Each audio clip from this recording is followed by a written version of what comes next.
Hi there, and welcome back to the Complicated Kids podcast. I'm your host, Gabriele Nicolet, and I am a toddler whisperer, a speech therapist, and a parent coach. And today I've got Carrie Bonnett with me. Carrie, welcome. Hello, thanks for having me. Thank you for coming. You are going to educate all the peoples about all the executive function skills. But before we dive into our topic today, introduce yourself, tell us who you are, what kind of work you do, etc. Yeah, thanks for having me again. I'm Carrie Bonnett. I am an executive function coach. I work with mostly students and families, um, sixth grade and up if I'm working with the student directly, but I work with lots of parents too who have students who are struggling to get their things done. Sometimes it's struggling in school, sometimes it's struggling with things at home, sometimes both. But I also work with adults.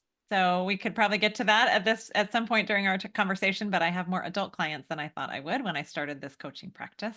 Well, Um, the funny thing is, when you start seeing the kids for executive dysfunction, the adults reveal themselves. right, right, right. Right? Right? This happens, I'm sure, in your world as well. Yeah. Um, so I like doing it all, though. I mean, my focus is just executive function. Sure, do things like nutrition and sleep and exercise and different diagnoses. Does that all come up? Yeah, but my area is just this executive function stuff. Okay. So for people who do not know or maybe have heard the term, but they're like, yeah, I think that's important, but I don't really know what it means. What are executive function skills?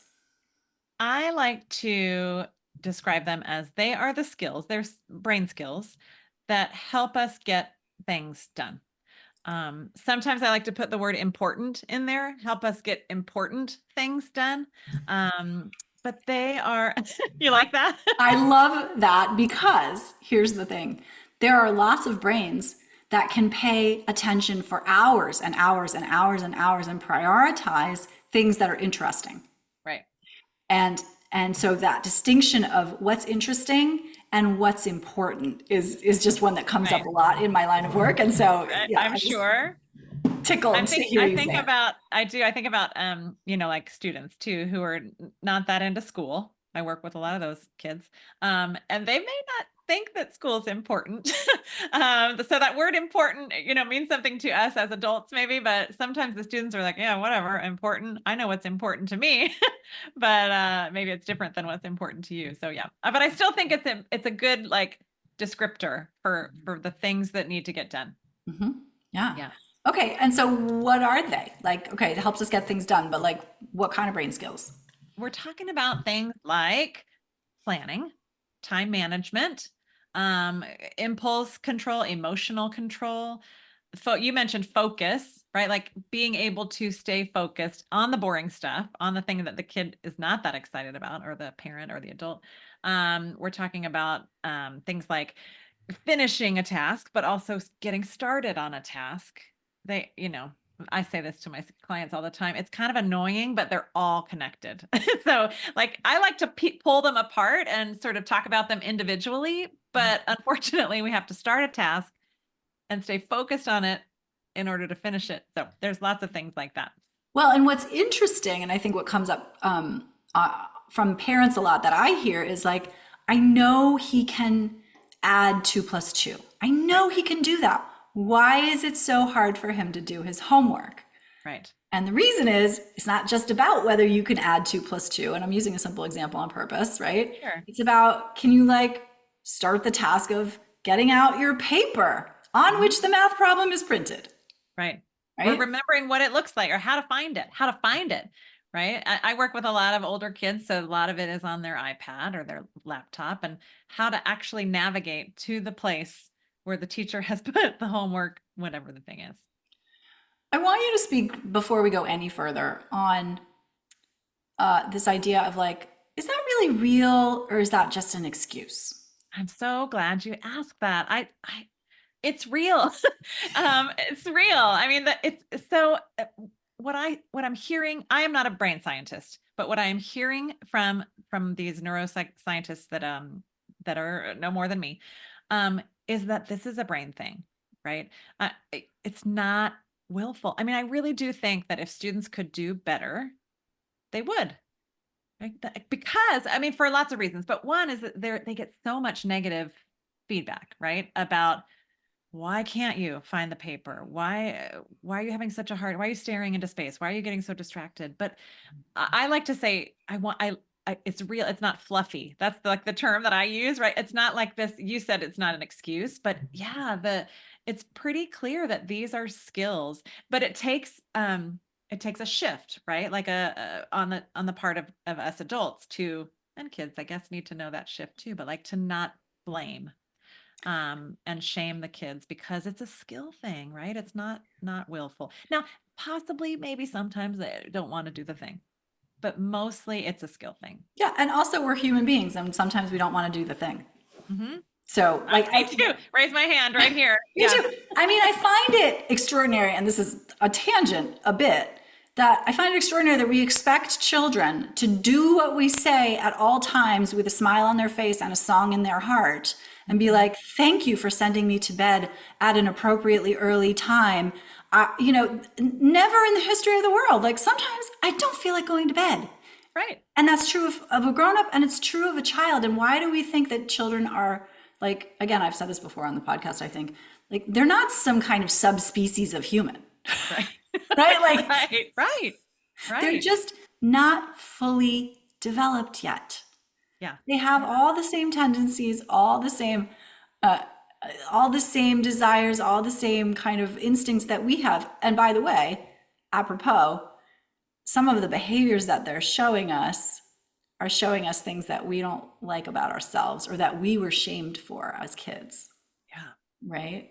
Gosh, So that's good. then when that's coming up in front of you as a parent, it's very triggering, Yep. right? So like I was a kid who got, not me, but I'm saying in parent speak, right? I was somebody whose parents yelled at them about their academic performance. So now I'm reenacting that with my child because it makes me really uncomfortable when I see my kids struggling. Hmm. Do you see that in your Yeah. practice? Absolutely. Yeah. I mean, and it relates back to what you were saying about a student who struggles, often the parent also struggles with some of these things, right? Like so it's how they were parented. There's that. I'm not a parenting expert, but it also is related to this thing like, oh, I see in my student what I was struggling with when I was a student. Not always, but sometimes. Yeah. Absolutely. Yeah. So, okay, let's assume we believe these skills exist and the need for, and that they are less developed in some kids. And by the way, executive functioning skills are not fully developed in any human until about age 26 on the low end. Mm-hmm. So, No, and then if you, I'm seeing like up to 30 now. Like that's what, and when I work with parents, well, students too, but they are like, whoa. I mean, that's, of course, I mean, it all makes sense to it. I don't know what your 20s were like, but it makes sense to me, right? That 20s, you're still figuring this stuff out. Sorry, I interrupted you. no, I was just thinking when I was 20, I informed my parents that I was going to go to Southeast Asia with my then boyfriend for 8 weeks and I would see them later. This was before cell phones. So, like, you No know, big deal, right? No big bye. deal. Yeah, no big deal. And I Um, will survive and I won't get lost and I will, anyway. well, and that's a whole other conversation too, which is, yeah, and I survived and nothing bad happened. And Mhm. the world is safer today. For anybody who's like, but the world is unsafe, go listen to my interview with Lenore Skenazy. She got a lot to say about safety. Mhm. And it's really interesting. So, Right. plug for another episode. But, okay, so let's assume we believe these skills are happening. We know, we understand, brains are developing. What do we do about it? Like, what's the do here? Can people learn these skills? Yeah. I mean, that's what so I come to this work from the teacher angle. So I was a classroom teacher for 14 years. I taught middle and high school. So that word skills makes me go, yes, like, yes, they are skills that can be taught. There's no magic wand. So it's not like, you mentioned 2 + 2, but it's not like you just ding magic wand and everything is easy for that brain. But yeah, the skills can be taught. In fact, that's what the research is very clear on, is that they are skills that must be taught. Um, some brains can observe and learn, but mostly we need to be explicitly taught how to do these things. Yeah. So I think that's really important. I love talking to teachers too. So I do a lot of work with families, but boy, is the teacher side really important, and schools, and recognizing. I was a teacher, and I'm sure I judged my students for like turning in their work late, and because these are skills that come as a strength to me. Not all coaches are like that, but that's my angle. Mhm. So I'm sure I thought kids like, why can't they? Well, because maybe they haven't been taught. So yes, teaching the skill is super important. So for a skill like planning, for example, and Yeah. it occurs to me like lots of these, there's so many resources in the world right now. Like, you go on Instagram and you can buy like 16 different planners, and you can subscribe to like 75 different coaches who are going to show you how to teach blah, blah, blah, blah, blah. So there's no shortage of resources. Right. And I think that we're still stuck a little bit in this mindset of like, okay, well, if I just like give the kid a planner, then they should be number one with a song in their heart and a smile on their lips. They should I be love how you say happy, that. right? They should be happy to use it. Uh-huh. And then like everything will be fine. Right. So obviously you That's can tell not. that's not the case. Talk. No, no, no, no.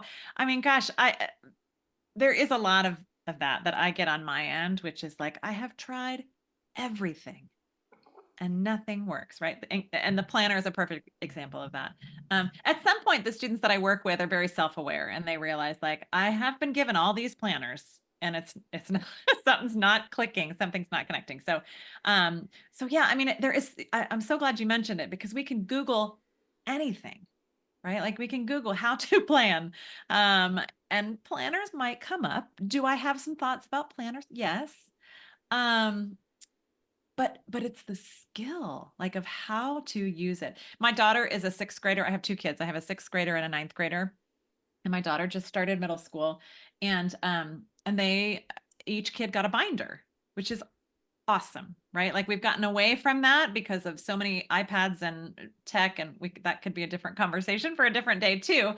But um, but but they haven't yet, that I can tell, had a lesson on how to use the binder. This Uh, is the thing. so I mean, she's lucky she has me at home. Uh, but but how do I? What do I? Where do I put stuff? What? So the using, and same with the planner, right? Like I've worked at schools where they each get a planner, but there was never a lesson, or many like repetitive lessons, conversations about how to use that tool. Are they good tools? Yeah, but how do I use it? Well, right? I have a hammer in my basement. I never use it, Yeah, right? Like, you probably had a um, lesson on how to use a I hammer. have I have Yeah, had a lesson on how to use a hammer. Um, I want to say, like, you mentioned something about practice, yeah, and for kids with executive dysfunction, I guess is what we call it. It's not very. sure.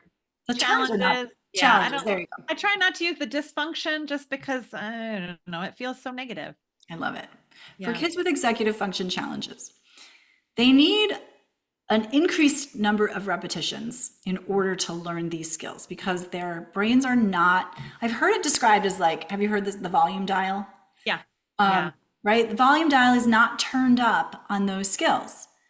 And so they're going to need a lot of practice. So how does that look in a session, and how are you messaging that to parents? Yeah.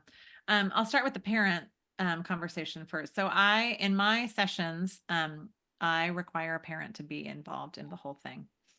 Wow. And not everybody does that. You have a bit, I don't know, are we doing video? Because you have a big, oh my gosh, look on your face. Not everybody does that. And I chose to do it because for a couple of reasons. One is what we mentioned before, which is the parents can get some things out of these sessions also. But also the student is not really ready to go it alone. Yeah. And, one of the main recommendations for how to manage something like ADHD includes parent education. So so that's one. So the parent is involved in the whole thing. So in terms of communicating with the parent, it's happening as we go in our sessions together. Um, but yeah, I mean, with the students there, sometimes it is, working on an assignment that they actually have going on in life. Mhm. Sometimes the timing doesn't like I say, "Hey, do you have anything big that you like a big project that is looming or whatever?" And they don't have something currently. So then I will make something up on the fly, like, "Here's a fake assignment. How could we plan?" I like to teach planning backwards, which is starting at the deadline and baby stepping it back, and then figuring out when you're going to do all those steps. Mhm. Um, but you're right about the repetition. So sometimes I would love to work with a student for an entire school year. To be honest, that has never happened. We usually are together for a handful of months, and so the repetition doesn't always happen with me. Mhm. So it's reminders every time we get together. We do a little reminder of what we did last time. Good teaching practice, right? As a former teacher, um, but sometimes the repetition then falls on the parents who are learning right alongside with their kid. Yeah. Yeah. I think that's one thing that I think I forget sometimes to mention, but Mhm. it's so crucial. Like Yeah. these, they need more than one repetition and they need Oh more yeah. than 10 repetitions Yeah. sometimes. Like Yeah. the number is child dependent for Right. any of these things. Like some things are easy to learn for kids and some things are hard for some kids to learn. Mhm. Um, Which is why I really love talking to teachers about this stuff too, because in the classroom, that's especially relevant. I mean, sure, at home and with parents, but remembering that multiple repetitions are critical for some brains. Yeah. yeah. Um, oh, my next question just flew out of my head. It's Look at okay. that. No That's kidding, okay. right? Yeah. So when you are talking to teachers, how many of them are like still thinking that these skills are not real? Probably a lot. I mean, I just turned 50, yay. So my teacher training did not include anything about executive function. It was in 1996. Um, and so I think there's still some truth to that. I don't know how many teachers you talk to. I also actually teach some teachers for the University of Portland. I live in Oregon. So I have my finger on the pulse a little bit of what baby teachers are learning. But I did a session with a school here in Oregon 2 years ago, and one of the teachers had been teaching forever, raised his hand, and he said, "Do you mean super wonderful person? Do you mean that when I give a class 2 weeks in class to work on this was a high school this project, and the student sits in class and does nothing?" Are you telling me that that is a brain thing, is a skill thing? And I was like, uh-huh. And he was like, I could see the wheels turning in this veteran teacher, right? That, wow, okay. Like it's a reframe, it's a shift, like we were talking about earlier. Um, a big one in education, Yeah. Yeah. right? Because we think it's willful, we think it's defiant, we think The they're minute when a family calls me and they say, I don't know, I think they're just stubborn. mm-hmm, Anytime a parent says they're stubborn or my kid is bored, those two words are a signal to me that yeah, something's going on. Like we need to look deeper. This is not the story. This is a story that the child has intuited is acceptable, mm, right? Or that the parent thinks can be the only explanation. right, Is that they're stubborn. Okay, great. I'll be stubborn, right? Because if I can't do the thing you're asking me to do, this goes back to your earlier point about like, why would kids choose not to do right, assignments, right? right. Because they get so much negative press. But if I am not able to do the assignment, then I would rather have the negative press than think of myself as a failure, Mm-hmm. right? That's Yeah, like human survival. That's actually a for really sure. adaptive thing to do. Exactly, exactly. I do, and I worry about those kids because they're getting sure they would rather seem stubborn or whatever, but I worry about them because I think they just feel like they're broken, like somehow. In fact, I some of the adults that I'm working with are getting an ADHD diagnosis later in life. One of them is a friend of mine who I went to college with, and she told me, "Gosh, it was such a relief because I knew I was working harder than other kids, especially in college, she was talking about. Mhm. But I knew it, right? Like that it was harder for me and I was working harder to get the same thing done that other friends. And those kids, I think from a young age are feeling that way. I mean, Yeah. I'm hoping it's better. It's getting better now. Like this this acceptance of neurodiversity and conversation, just acknowledgement about various types of brains. But I worry about the kids because there's so much negative Yeah, feedback. and it's funny, with my colleague Jen over at Raising Orchid Kids, we just did a workshop today, which this will air later, but on talking to your child about their diagnosis, which really is the way that we talk about it is talking to your child about their brain. Yeah. And metacognition, awareness of one's own thinking skills, is like hugely important. And by the way, is another executive function Yep. skill, right? Takes a while to develop that one, but yeah. It takes a long time. And so, yeah, one of the things we said is these are many micro conversations. Like, you don't just like sit your kid down and be like, so you have ADHD. That's no, Not ideal, not ideal. not ideal, right? We're going to do this over weeks, over months, possibly over years, because that understanding is gonna develop. And we had some questions during the presentation about like, well, won't my kid know they're different? Mm, Yeah, they already do. yeah.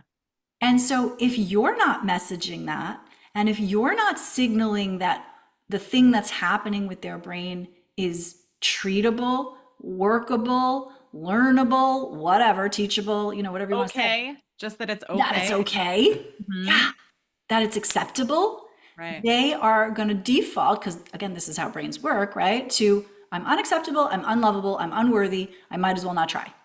Hmm. And that sets off a whole chain of events. And there's statistics, somebody will pull out statistics, about Yeah. mental health, about drug abuse, about any number of things, where, we can develop these skills if they are not developing in an expected way. Yeah. I'm working with a couple. Their kids are quite young. But the little guy they're concerned about is in second grade, but he has two younger sisters.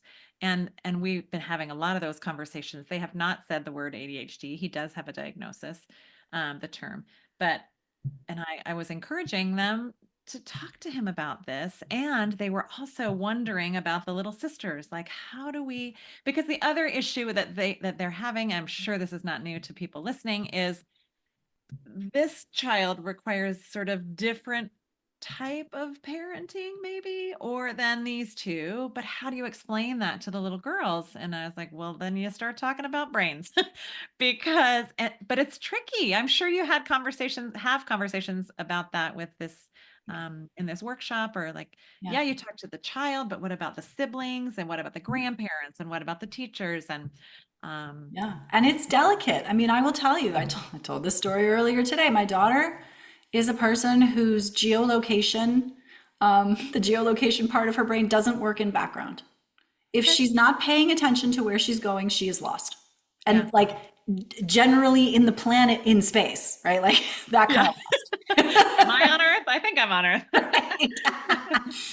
But to the point where, like, when she was 7 or 8 years old, she knew how to get to our neighbor's house, but only by going out the side door. So And one day she went out the front door and she was like, which way do I go? She did not have all her growing up. She's 18 now. And by the way, she's like through hiking the Appalachian Trail as we is speak. she gonna go to Asia? What did you say? You told your parents? Yeah. Yeah. Go to Asia. No, she's on a hike in the wilderness right now. Wow. But she did not have, and I have this, like I have a visual representation of like my location in a map kind of grid situation. Yeah. And that's just how my brain works. And I told her that early on. I was like, so here's the thing, when I'm going to a place, here's how I do it. Do you do it this way? And she's like, no. And we were like, okay, let's figure out how this is going to work for you. And it would be to the point where like we brought her out the front door of the house and showed her where the side door was on the outside, and she built that map mentally, right? That built that mental model, and then built the other side of the house. Yeah. But that was not a mechanical, but like a step-by-step process that we had to teach her, like in micro steps. To walk through. Yeah. It reminds me a little bit, this is I saw this thing on the internet conversation, but I saw this thing on the internet about there were, I think, 3 friends describing how they do a certain math problem, a very simple math problem. Have you seen something like this? And they all 3 were very different, right? Like I think of tens, 20s, whatever, and then I subtract the blah blah blah blah blah. And the guy's like, "You do?" And then but that's what it reminds me of, is this, you said this is how I do it. Is that how you do it? I love that. First of all, I love the way you shared that with her. Like I often recommend to parents and teachers to like share what's going on in your internal dialogue out loud so that students can hear it, and maybe it is the same way that they would do it. Great, then they can practice that. But she said, "Nope, that's not it. Yeah. Here's a different way." And then the step by step sort of walking through it. That's so cool, so important. Yeah, and what's funny is that this is like a genetic thing in my husband's family, and so there are air quotes hilarious family stories about the time when so and so got lost in March of the school year going to the cafeteria, kind of like Yeah. total BS Yeah. and hurtful and Yeah. harmful Yeah. and shaming. And this particular family member was in their 40s when they got an ADHD diagnosis. Mhm. And finally their whole life made sense Right. about why these things had happened. And my daughter does not have an ADHD diagnosis, but she came pretty close, Yeah. Yeah. in her Yeah. neuropsych. There's still some challenges there. Yeah. Do the students that you work with, do they get neuropsychological evaluations mostly? Some, Hmm. yeah. In fact, some clients have a diagnosis and some don't. It doesn't really matter in terms of the work that we do. Um, do I think it's helpful to have sort of testing and an explanation? Yeah, absolutely. But so some do and some don't. Some have a full workup. Some see their pediatrician and have that route. And some are just, they find me because they're struggling, and then they don't have any word for it or name for it. But yeah. Yeah. Um, is there anything else you want to make sure people know about executive function? Well, maybe we should talk just a little bit about like a few little tips. Do it. Because I feel like if I were to hear this conversation, I'd be like, okay, great. Then what? Then what do I do? Right. I feel like, so to me, I don't know. There's like 6 themes that in my work that I come back to over and over again. They're probably not going to come as a surprise to you, Gabrielle, but um, and I find them sort of helpful in just giving some ideas for how to support executive function. The first one is this baby steps idea, like little by little, like nothing happens fast, but we can make progress in little baby steps. So when I was saying, people tell me like, I've tried everything and nothing works. Great. Keep trying it. In fact, another one of the themes that I liked is that something is always better than nothing. So even if the handing of the planner fails miserably because they don't know how to use it, at least the conversation is open, right? Like something is always better than nothing. Um, but one of the themes that is like most practical, I think, for situations like this, where people are like, what do I do? And that is I call it, make the invisible visible, Yes. because this out of sight, out of mind thing is real, right? So we're talking about time. If time is out of sight, some brains don't, it's gone. They don't have any concept of it. Like the binder that I was talking about, if the paper gets shoved into the binder or the bottom of the backpack, it is gone. It is out of sight. It is out of mind. So whenever possible, there's so much invisible stuff. But whenever possible, to keep things visible in your face, we do what's in front of us. So that could look like keeping clocks in your face. I prefer analog clocks to digital clocks. We could talk about that if you want. Keeping timers, or just some way to keep track of time in sight. But it could also be the homework, or even a list. Like sometimes people say, I use lists and it doesn't work. Yeah, but no, lists aren't created equal. So a couple of things. One, it has to be in sight, keeping it visible so you remember what you were going to do or what was on that list. It also has to be achievable, that little tiny list, but we could talk about that another time too. But just keeping things in sight. Expectations, classroom, I'm thinking of classroom stuff, like classroom expectations or rules, even home stuff, rules for the home or family rules. That has to be visible. And for students that don't know how to read yet, it could be pictures. In fact, some brains like pictures better, even if they can read. Mhm. So keeping things visible is like one of my sort of go-to tips for helping families, helping I love students. that. Keep that stuff in sight. Mhm. Be easy, make it easy on yourself, be gentle with yourself. Like don't expect that you're just going to remember it just because sometimes you do, but not always. So Yeah, keeping things visible is a biggie. love it. Yeah. What else? Some of the other themes, this is an organization one, which is that everything needs a home. One predictable place where that thing lives. Is that easy? No, but it I was sure going to helps say brains. the counter Oh is yeah, like not that no, place. it is at my house sometimes. Piles, whoo, those things are magnetic. Oh, here's some more stuff for the pile. Receipts. My Um, husband is a lever of receipts, like yeah, here they all are. over. And we've been married almost 30 years. And I decided about 6 years ago, honestly, maybe not even that long ago, that I was just going to take every left receipt as a love note. Oh, And I I would love be like, that. oh, he left me a receipt. Oh, and then throw it away. Yeah. I've heard somebody too who doesn't close cabinet doors in their house, like just leaves them open. And then the spouse finally decided to just say like, "Oh yeah, I get to close those for you." It's, Sort of like a it's a love note. tiny reframe, but Mhm. it is the kind of reframe that is super helpful because both are true, right? My husband leaves receipts freaking everywhere. Right. And I can choose to see that as however I want. I don't have to be annoyed by that. And the Right. reason I bring it up is because so often when we have kids who have executive function challenges, the tendency is to be all aggravated about it. Annoyed. Hmm. Yeah. And really what we have the opportunity to do is be like, that is so interesting. Hmm. Wow, that's really interesting. You don't know where you are right now? Yeah. No. Get Oh my curious, gosh. right? Like being curious is good. What if she didn't really understand where she was in space? Yeah. Interesting. What Mhm. if he doesn't know how to use a calendar? Interesting. Right? Right. Yeah, I love that. That's Yep. part of that reframe. Yeah. And then going to those baby steps. We call it a Just Right challenge over at Raising Orchid Kids, I love that. and which is usually like, we always say, take the goal, cut it in half again. Make it very tiny. I sometimes say like ridiculously tiny, right? However, it doesn't matter because something is always better than nothing, right? Like that feeds into that. Some little tiny thing is always better. I love it. Um, All right, there's one two more. other themes real quick. Yeah, One good. is just the routine, right? Like routine and structure and consistency are so important.